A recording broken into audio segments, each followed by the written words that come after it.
ሰላም ጤና ይስጥልኝ ውድና የተከበራችሁ የቻናሌ ተከታታዮች፣ ዛሬም እንደተለመደው ጠቃሚ በሆነ የህግ ምክር መጥቻለሁ። የዛሬ ርዕሰ ጉዳያችን ምን ይመስላል? እንግዲህ አመንዝራነት በህግ ፊት ምን እንደሚመስል የምናይ ይሆናል። ብዙውን ጊዜ አመንዝራነት ህብረተሰቡ ከሚያሳድረው የሞራል ጫና ውጭ በወንጀል እንደሚያስጠይቅ አብዛኛው ሰው አያውቅም ማለት ነው። ስለዚህ በዚህ ቪዲዮ አመንዝራነት ከህግ አንጻር ምን እንደሚመስል በዝርዝር የምናይ ይሆናል። ቪዲዮውን እስከ መጨረሻው ተከታተሉት። አሁን ቀጥታ ወደ ጉዳያችን እንገባለን ማለት ነው። እንግዲህ ወደ ትርጉሙ ስንሄድ አመንዝራነት ምንድን ነው? አንድ ባለትዳር በፍትሐብሔር ህግ መሰረት በጸና ጋብቻ ታስሮ ሳለ ከሌላ ሰው ጋር የግብረ ስጋ ግንኙነት መፈጸም ማለት ነው። እንግዲህ በፍትሐብሔር ህግ ሲል ምንድን ነው? በቤተሰብ ህጉ መሰረት ትዳር መስርቶ በትዳር ውስጥ ባለበት ጊዜ ከሌላ ሰው ጋር የግብረ ስጋ ግንኙነት የፈጸመ እንደሆን አመነዘረ ወይም አመነዘረች እንላለን ማለት ነው።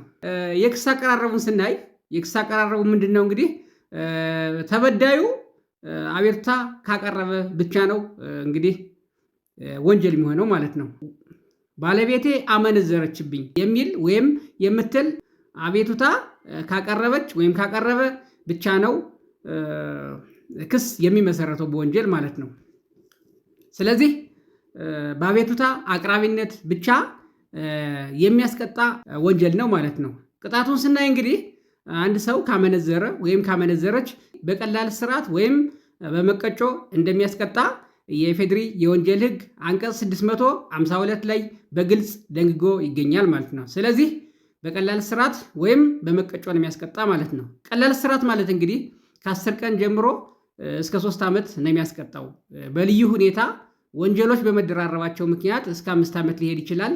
ነገር ግን ተደራራቢ ወንጀሎች ካልሆኑ ከ10 ቀን እስከ 3 ዓመት ያስቀጣል ማለት ነው። ስለዚህ በአመንዝራነት የተከሰሰ ሰው 3 ዓመት ሊቀጣ ይችላል። 1 ወርም 2 ወርም እንደ ሁኔታው እየታየ የሚቀጣ ይሆናል ማለት ነው። እንዲህም ሲሆን እንግዲህ እያወቀ ህጋዊ ጋብቻ ካለው ሰው ጋር ባመነዘረው ሰው ላይም ይህ ቅጣት ተፈጻሚነት ይኖረዋል ማለት ነው። ለምሳሌ አንዲት ሴት አንድ ወንድ ትዳር መኖሩን እያወቀች ወይም ደግሞ አንድ ወንድ አንዲት ሴት ትዳር መኖሯን እያወቀ የግብረ ስጋ ግንኙነት የፈጸመ ወይም የፈጸመች እንደሆነ ተፈጻሚነት አለው ህግ ማለት ነው። ከትዳር ውጭ ባመነዘረው ብቻ ወይም ከትዳሯ ውጭ ባመነዘረችው ብቻ ሳይሆን ትዳር መኖሩን እያወቀች ወይም ደግሞ ትዳር መኖሯን እያወቀ ባመነዘረው ወይም ባመነዘረችው ሰው ላይም ተፈጻሚነት አለው ማለት ነው። ቅጣቱ ይህ ነው። እንግዲህ የማያስቀጣበት ሁኔታ አለ። አመንዝራነት የማያስቀጣበት ሁኔታ አለ። እንግዲህ አመንዝራነት የማያስቀጣው መቼ ነው?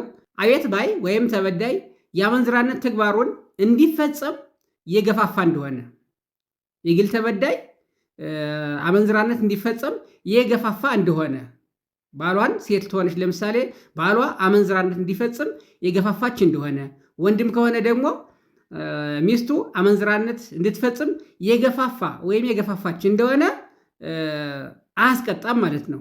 ሌላው የተስማማ እንደሆነ ወይም የተስማማች እንደሆነ አመንዝራነት እንዲፈጸም በተለያየ ምክንያት የተስማማ ወይም የተስማማች እንደሆነ በወንጀል አያስቀጣም ማለት ነው። በአቤቱታ አቅራቢነት ስለሆነ የሚያስቀጣው የተስማሙ ከሆነ አያስቀጣም ማለት ነው። ሌላው ይቅርታ የተደረገ እንደሆነ ተበዳይ ይቅር ብየዋለሁ ወይም ደግሞ ይቅር ብያታለሁ ካለ ወይም ይቅር ካላት በወንጀል የሚያስቀጣ አይሆንም ማለት ነው። ክስም ተጀምሮ ከሆነ ይቅርታ አድርጌለታለሁ ወይም ይቅር ብያታለሁ ከተባለ ክሱ የሚቋረጥ ነው የሚሆነው ማለት ነው እንጂ እንደ ሌሎች ወንጀሎች የሚቀጥል አይደለም ማለት ነው ወንጀሉ። ምክንያቱም ይሄ ግላዊ ሁኔታ ነው የሚጎዳው፣ አጠቃላይ ህብረተሰብን ሳይሆን የግል ጉዳይ እንደሆነ ተደርጎ ነው የሚቆጠረው። ስለዚህ ይቅር ከተባለ አይቀጥልም ማለት ነው። ሌላው ከዚህ ተግባር ጥቅም የተገኘ እንደሆነ ነው።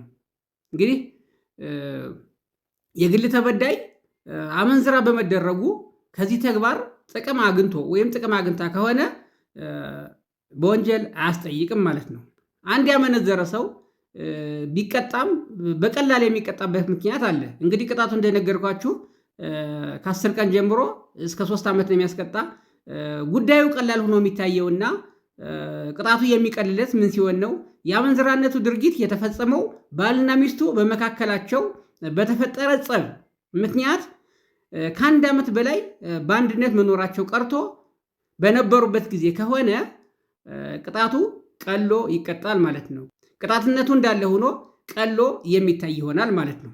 ስለዚህ ከ1 ዓመት በላይ ባልና ሚስቱ ተለያይተው ከ1 ዓመት በላይ በቆዩበት ጊዜ በዚህ ጊዜ ከሆነ አመንዝራነት የተፈጸመው ቅጣቱ ቀሎ ነው የሚታይ ማለት ነው። ጥፋተኛው ሳይፋታ ወይም ሌላው ተጋቢ ጥሎት ሳይሄድ በመኖሪያ ቤቱ ውስጥ ውሽማ ያስቀመጠ እንደሆነ ደግሞ ቅጣቱ ከ3 ወር የማያንስ ቀላል እስራት መሆኑን የኢፌዴሪ የወንጀል ሕግ አንቀጽ 652 ንዑስ አንቀጽ 3 ላይ በግልጽ ይደነግጋል ማለት ነው።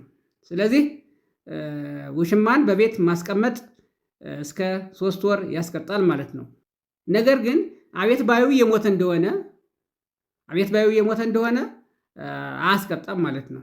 አቤት ባዩ ወይም ደግሞ የግል ተበዳይ ክስ ከመመስረቱ ወይም አቤቱታ ከማቅረቡ በፊት የሞተ እንደሆነ ጉዳዩ አያስቀጣም፣ ክስ አያስመሰርትም። ውድና የተከበራችሁ የቻናሌ ተከታታዮች አመንዝራነት በሕግ ፊት ምን እንደሚመስል ጥሩ ግንዛቤ እንዳገኛችሁ ተስፋ አደርጋለሁ።